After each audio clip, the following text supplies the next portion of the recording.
Bismillahirrahmanirrahim. Assalamualaikum warahmatullahi wabarakatuh. Innalhamdulillah wassalatu wassalamu ala Rasulillah. La haula wala quwata illa billah. Rabbi shrah li sadri wa yassir li amri wahlul 'uqdatam min lisani yafqahu qawli. Allahumma inna nas'aluka ilman nafi'an wa rizqan thayyiban wa amalan mutaqabbala. Rabbi zidna ilman warzuqna fahman.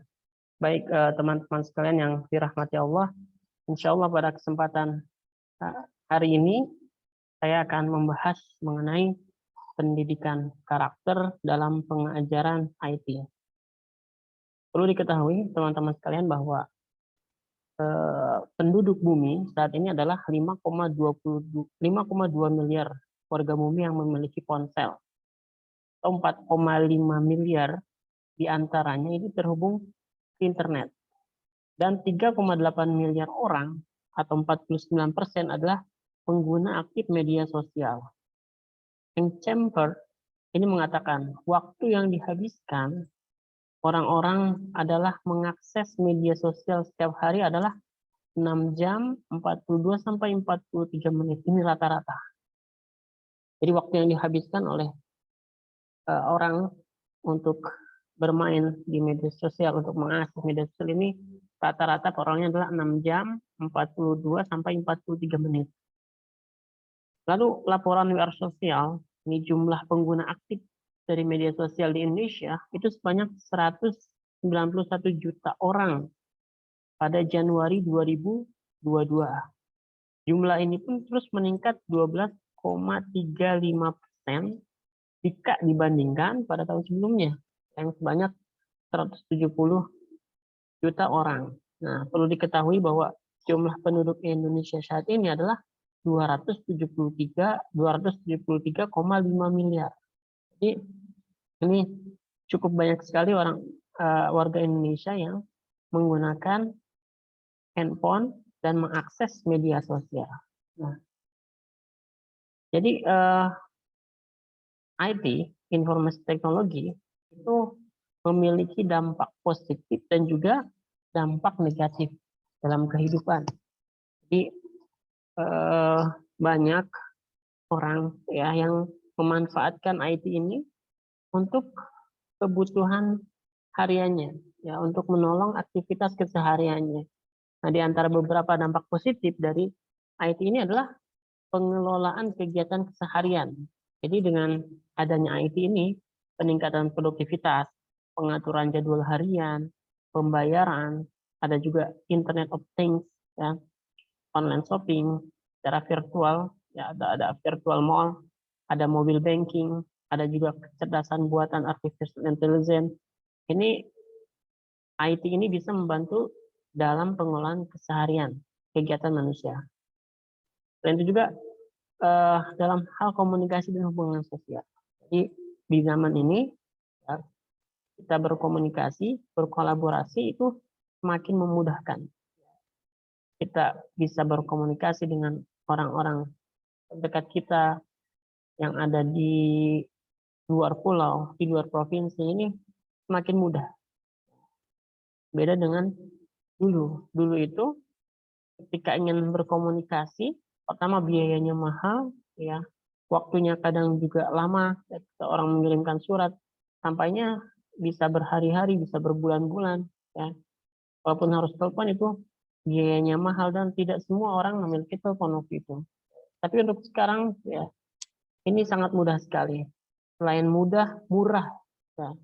Dan juga dalam waktu yang sangat cepat, ya. Tidak, waktu ini sudah tidak menjadi kendala lagi. Apalagi sih dampak positif dari IT ini adalah pencari informasi dan berbagai informasi.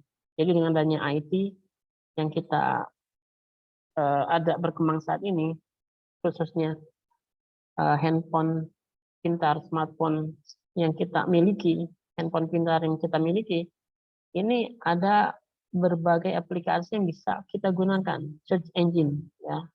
Jadi dengan smartphone ini kita bisa mengakses berbagai informasi dari Google, ya, Wikipedia, ya, juga dari jurnal-jurnal yang open access, dan juga informasi itu terus update. Kejadian yang pada hari itu, detik itu bisa tersebar dalam waktu hanya beberapa detik saja. Ya. Berbeda juga dengan waktu dulu, ya, ketika dulu itu informasi itu eh, cakupannya, ya, tidak luas seperti sekarang. Juga waktunya itu bisa memakan waktu yang lama, ya. Ketika misalnya terjadi kejadian, ada bencana, mungkin akan sampai kepada orang itu dalam waktu beberapa hari, bahkan beberapa minggu, bisa juga beberapa bulan, ya, tidak cepat seperti sekarang ini. Apalagi sih dampak positif dari IT, ini juga termasuk hiburan, ya. Ini juga dampak positif dari IT itu adanya hiburan, ya. Ada games, memutar lagu, menonton video maupun film, membaca koran, buku, majalah, dan lainnya, yang semua bisa diakses. Dan dengan biaya yang murah, dengan hanya satu smartphone saja, ini kita bisa mengakses semuanya, mau video, mau lagu, mau buku, mau majalah. Ya, berbeda dengan yang konvensional. Ketika misalnya mau mendengarkan lagu, mungkin harus beli CD atau kaset. Mau menonton video harus datang ke bioskop. Kalau baca koran harus beli, ya. Tapi dengan adanya IT yang semakin canggih ini, kita semua bisa mengakses dengan mudah. Pendidikan, ya, dan dampak positif dari IT juga masuk ke dalam pendidikan apa saja. Inovasi pendidikan semakin canggih, multimedia interaktif. Ini semakin banyak aplikasi-aplikasi yang digunakan untuk proses pembelajaran, ya, e-learning, pembelajaran jarak jauh. Ya, sekarang tidak mustahil kita belajar di Australia, walaupun kita di Indonesia, kita bisa ikut belajar dengan mahasiswa yang ada di Australia, di Amerika, di Inggris, ya, dengan adanya teknologi ini. Materinya pun online, ya, dan bisa diakses secara terbuka. Ada virtual learning. Ada juga yang mungkin sekarang sedang dikembangkan adalah laboratorium virtual. Jadi ketika misalnya mahasiswa kedokteran ingin praktek, sekarang tidak usah membeli hewan percobaan atau misalnya orang, ya. Sekarang sudah bisa dilakukan secara virtual. Orang bisa membedah secara virtual dan seperti realitasnya, atau virtual reality juga, seperti memang kenyataannya. Apalagi dampak positif dari IT ini, lingkungan tanpa kertas, paperless. Dan ini adalah mendukung keterawatan bumi dan Sustainable Development Goals (SDG). Kan. Yang terakhir adalah pengembangan kecakapan hidup sehari-hari. Ya, tutorial how to itu banyak sekali di video-video YouTube. Informasi kesehatan, bimbingan konseling itu pun bisa diakses. Orang sekarang bisa belajar dengan mudah dengan fasilitas IT yang ada. Tapi juga di samping dampak positif yang begitu banyak, IT ini juga membawa dampak negatif yang tidak sedikit. Ya, apa saja sih dampak negatif dari IT itu? Pertama, penyebaran informasi yang salah, berita bohong, hoax, ya, menyesatkan. Ya, juga ada yang namanya jejak digital. Jadi untuk sekarang, ya, orang ini semakin mudah untuk membohongi orang. Banyak orang-orang yang tertipu karena dengan informasi ini ada juga pihak-pihak, oknum-oknum, orang-orang yang memang sengaja, ya, menyebarkan berita bohong, ya, membuat kegaduhan di tengah masyarakat. Apalagi kecanduan internet dan game. Jadi kecanduan internet dan game ini ada beberapa istilah yang perlu kita ketahui, ya. Cyber sexual addiction. Cyber sexual ini adalah dia kecanduan untuk mengunjungi, mengunduh, dan mendistribusikan konten-konten yang dewasa. Ada juga cyber relationship. Ini adalah layanan chat room, pertemanan online. Kita juga menimbulkan perselingkuhan virtual. Ada juga net compulsion. Ini adalah perjudian online, ya, belanja dan perdagangan secara online. Lalu information overload, kecanduan informasi yang berlebihan yang kadang tidak penting, ya, tidak penting, ya, dan mengurangi produktivitas. Tentu saja kalau misalnya orang yang hidupnya tergantung dengan smartphone, ya, mengakses internet, ya, mencari-cari berita, itu banyak hal-hal yang manfaat yang dia tinggalkan. Ada juga computer addiction. Ini masuk dalam kecanduan game, ya, atau perilaku obsesif kecemasan. Kalau misalnya nggak pegang HP, dia akan cemas. Ini termasuk dalam kecanduan internet dan game. Ada juga cyberbullying, gitu ya, hate speech, fenomena kekerasan dan ejekan internet. Ini bisa menyebabkan depresi dan bahkan bisa bunuh diri. Lalu apalagi penyalahgunaan teknologi, berkurangnya aktivitas sosial, ya, berkurangnya aktivitas fisik, yang nantinya menyebabkan gangguan kesehatan dan obesitas, kegemukan, ya.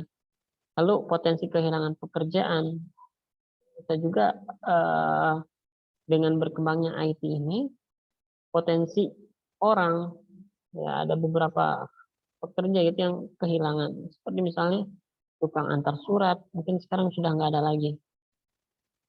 Seperti apa, ya, seperti itu, ya. Jadi memang ada pekerjaan-pekerjaan yang tergantikan. Tukang apa antar koran gitu mungkin akan berkurang, ya, karena orang udah males untuk beli koran, sekarang sudah bisa akses melalui internet. Jadi mungkin untuk mau beli juga nggak ada, sehingga banyak tukang koran yang akhirnya dia beralih profesi, meskipun masih ada. Apalagi potensi korban kejahatan. Ini juga ada juga orang-orang yang memanfaatkan IT ini untuk melakukan pencurian, ya, manipulasi data dan sebagainya. Ini adalah dampak negatif dari IT. Nah, maka itu, gitu ya, karena IT ini ketika tidak dimanfaatkan secara baik, maka bisa menimbulkan karakter yang kurang baik juga pada diri seseorang. Nah, kalau misalnya dia tidak dibekali dengan karakter yang religius, ya, dia pasti akan menggunakan IT ini untuk hal-hal yang negatif. Makanya pendidikan karakter religius ini sangat penting, ya, untuk diterapkan di sekolah agar ketika siswa peserta didik menggunakan IT ini, dia bisa menggunakannya dengan baik. Nah, pemerintah Indonesia ini membuat gerakan yang namanya Gerakan Penguatan Pendidikan Karakter atau disingkat dengan PPK. Jadi ada 5 nilai utama karakter prioritas PPK: religius, ya, gotong royong, nasionalis, integritas, dan mandiri. Jadi ini adalah 5 karakter yang memang program dari pemerintah. Saya di sini akan membahas secara detail mengenai pendidikan karakter religius. Jadi apa sih yang dimaksud dengan pendidikan karakter religius itu? Ini jelaskan bahwa yang disebut atau dimaksud dengan pendidikan karakter religius itu adalah mencerminkan keberimanan terhadap Tuhan Yang Maha Esa yang diwujudkan dalam perilaku melaksanakan ajaran agama dan kepercayaan yang dianut. Nah, nilai dari religius itu antara lain adalah beriman, bertakwa, disiplin ibadah, cinta damai, toleransi, menghargai perbedaan agama dan kepercayaan, teguh pendirian, percaya diri, kerjasama antar pemeluk dan kepercayaan, anti bully dan kekerasan, persahabatan, ketulusan, tidak memaksakan kehendak, melindungi yang kecil dan tersisih, mencintai dan menjaga lingkungan bersih, memanfaatkan lingkungan dengan bijak. Ini adalah subnilai dari religius.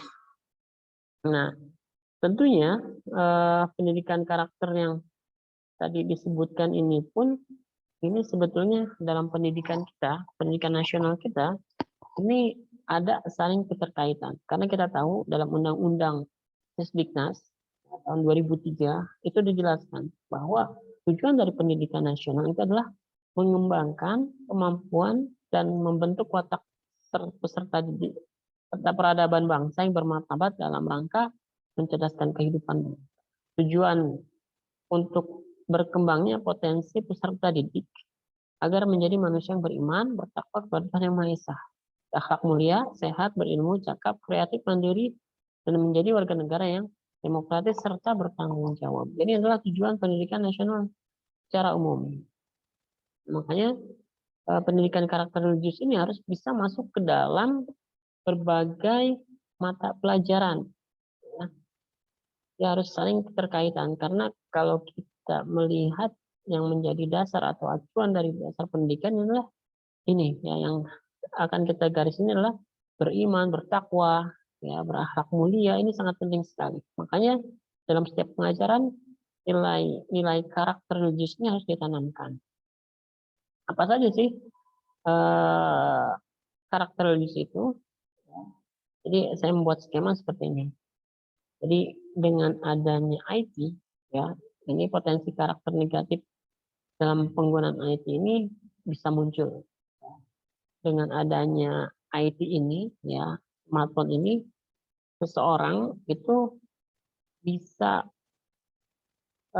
terpengaruh dengan adanya IT ini, sehingga menimbulkan penyebaran informasi yang salah, ya, pencandu internet dan game, pelaku cyberbullying, sikap individualis, malas, ya, dan juga pelaku kejahatan yang sudah saya tadi jelas, untuk mengubah, ya, untuk menghindari atau meminimalisir dampak negatif penggunaan IT yang tidak benar, maka siswa perlu dibekali pengetahuan terlebih dahulu. Pengetahuan sangat penting sekali. Apa saja sih yang perlu diketahui untuk merubah, ya, atau untuk menghindari dampak negatif dari IT ini? Ya. Ini adalah konsep-konsep keimanan. Karena ketika misalnya karena kita berbicara mengenai karakter religius, ya, maka yang menjadi sumber acuan dalam hal ini adalah agama, ya, dan mayoritas penduduk Indonesia Muslim, maka kita akan mengambil nilai-nilai yang terkandung dalam ajaran Islam. Siswa itu harus mengetahui, gitu, pengetahuan yang baik mengenai konsep keimanan kepada Allah, kepada malaikat, kepada Rasul, kepada kitab, pada hari akhir, dan juga kepada takdir. Jadi siswa ini harus benar-benar mengetahui, paham, ya, terhadap konsep-konsep penting dalam pengajaran Islam, dalam syariat Islam, dalam ajaran Islam. Karena ini akan merubah cara pandang siswa terhadap kehidupan ini. Nah, ketika siswa sudah dibekali ilmu pengetahuan yang merubah cara pandang dia, maka langkah kedua adalah penanaman akhlak mulia. Penanaman akhlak mulia ini prosesnya, caranya, yang pertama adalah takdib, pembiasaan. Jadi membiasakan siswa itu melakukan yang benar sesuai dengan ilmunya. Jadi ilmunya harus benar, maka dipraktekkan pun harus benar. Ya. Ilmu beramal. Dan jangan sampai dia beramal tanpa ilmu. Nah, yang saya tadi jelaskan konsep keimanan ini adalah ilmu-ilmu, iman kepada Allah, iman kepada malaikat, iman kepada Rasul, adalah ilmu-ilmu yang harus dikuasai dan harus benar-benar dipahami dengan baik. Agar ketika nanti beramal sesuai dengan apa yang dia ketahui melalui pengetahuan yang bersumber dari wahyu, ya, taktik pembiasaan. Jadi siswa itu terus dilatih, ya, sangat baik. Lalu adalah proses lainnya adalah tahliyah. Tahliyah ini adalah pengosongan jiwa, pengosongan diri dari akhlak-akhlak yang tercela. Ya. Jadi siswa itu harus menghindari akhlak-akhlak yang tercela atau meninggalkan akhlak-akhlak yang tercela. Nah, setelah bisa meninggalkan, ya, akhlak-akhlak tercela tersebut, maka dia harus melakukan tahliyah. Tahliyah ini adalah proses penghiasan diri dengan akhlak-akhlak terpuji. Ketika seseorang itu misalnya sering berbohong, maka proses tahli adalah dia menahan diri untuk tidak berbohong. Terus menahan, terus menahan, terus menahan. Tapi dia juga harus menghiasi dirinya dengan jujur, ya. Dia selalu jujur, ya. Dia harus jujur terus, nggak pernah berbohong. Terus dilatih. Ini adalah prosesnya. Dan juga harus diajarkan juga mengenai penggunaan IT yang jadi harus tahu gitu ya, fungsi IT ini apa saja, untuk apa, manfaatnya untuk apa saja. Jangan sampai dimanfaatkan untuk hal-hal yang tidak baik.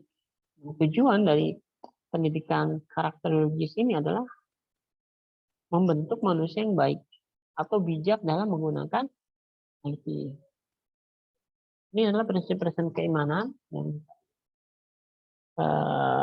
saya jelaskan di desain tadi ya. Jadi iman kepada Allah adalah mengetahui bahwa Allah itu alim. Ya, Allah mengetahui, maha keras siksaannya, al-hasib, ya, yang maha membuat perhitungan, ar-raqib, dan yang maha mengawas. Iman kepada malaikat adalah ada malaikat yang mencatat, ya, mengawasi setiap langkah gerak manusia. Jadi ketika dia beriman kepada Allah, beriman kepada malaikat, dia mungkin nggak berani berbohong. Karena dia tahu ketika dia berbohong, walaupun orang tidak tahu dia sedang berbohong, tapi ketika ada keimanan ya kepada malaikat, dia tahu ada malaikat yang mencatat segala apa yang kita lakukan. Kita nggak bebas gitu ya. Allah Subhanahu wa Ta'ala telah mengutus kepada setiap orang, dalam setiap orang itu 2 malaikat. Satu malaikat mencatat kebaikan, apa yang dilakukan mengenai kebaikan pasti dicatat. Apa yang dilakukan keburukan pasti dicatat. Tidak akan terlewat satupun. Ketika dia mengimani adanya malaikat, mungkin dia akan berpikir ulang untuk berbohong itu. Lalu iman kepada Rasul, iman kepada kitab, ya. Kalau kita menjadikan Al-Quran sebagai pedoman kehidupan. Lalu keimanan kepada hari akhir. Ya. Jadi ketika dia meyakini adanya hari akhir, adanya pembalasan, ya, dia mungkin nggak berani untuk membuli orang, ya, atau melakukan hate speech, ya, ujaran kebencian di media sosial. Kan dia tahu, gitu ya, yang dia lakukan, ya, akan ada pertanggungjawabannya. Orang yang berbuat dosa akan masuk ke dalam neraka. Jadi dia ada filter ya ketika mau melakukan dosa, ketika dia memahami konsep keimanan, ya, kalau adanya pembiasaan, jadi akan menghindari hal-hal yang negatif. Lalu beriman kepada takdir. Allah telah mentakdirkan bagi makhluknya dan semua ketetapannya adalah yang terbaik di sisinya. Jadi tidak akan ada orang yang membuli orang miskin, ya, karena dia mengetahui bahwa Allah Subhanahu Wa Taala itu adalah mentakdirkan dia untuk jadi miskin. Yang kaya tidak akan sombong dengan kayaannya, ya, tidak akan pamer harta di media sosial, ya. Ini adalah prinsip-prinsip keimanan. Lalu akhlak mulia terhadap Allah Subhanahu Wa Taala. Ini adalah ikhlas, taubat, sabar, syukur, harapan, rasa takut. Ini sangat penting sekali. Penting sekali dimiliki oleh seorang siswa, seorang murid. Nah, ketika dia ikhlas, taubat, sabar, bersyukur, harapan, dan rasa takut, dia akan berhati-hati dalam menggunakan sosial media. Akhlak mulia kepada sesama ini pun harus juga diajarkan.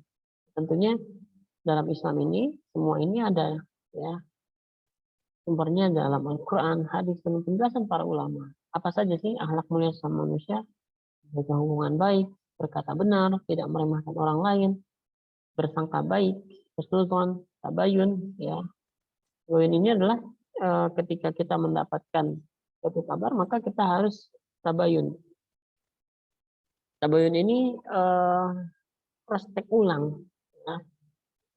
Cross check ulang ketika kita mendapatkan kabar yang tidak baik, itu kita cross check ulang benar nggak, ya. Jangan sampai kita langsung percaya, ya, lalu menyebarkannya kepada orang lain, sehingga itu bisa menimbulkan fitnah. Kasih sayang, sopan santun, rasa tolong menolong, pemurah, pemaaf, atau persaudaraan, ukhuwah, dan menempatkan. Kalau misalnya seorang siswa ini ya memiliki akhlak pada sesama, akhlak mulia pada sesama, insya Allah ini tidak eh, akan melakukan hal-hal yang tidak baik ketika menggunakan IT. Lalu akhlak mulia bagi diri sendiri, ya. Jadi memelihara kesucian dan kehormatan diri, qanaah, menerima apa adanya pemberian dari Allah, berdoa kepada Allah, sabar, tawakal, dan itu juga penting sekali gitu ya, yang harus dimiliki oleh seorang. Ketika seorang ini bisa memelihara kesucian dan kehormatan dirinya, dia tidak akan semena-mena memposting gambar fotonya atau video yang memang tidak senonoh di media sosial, karena dia malu, ya.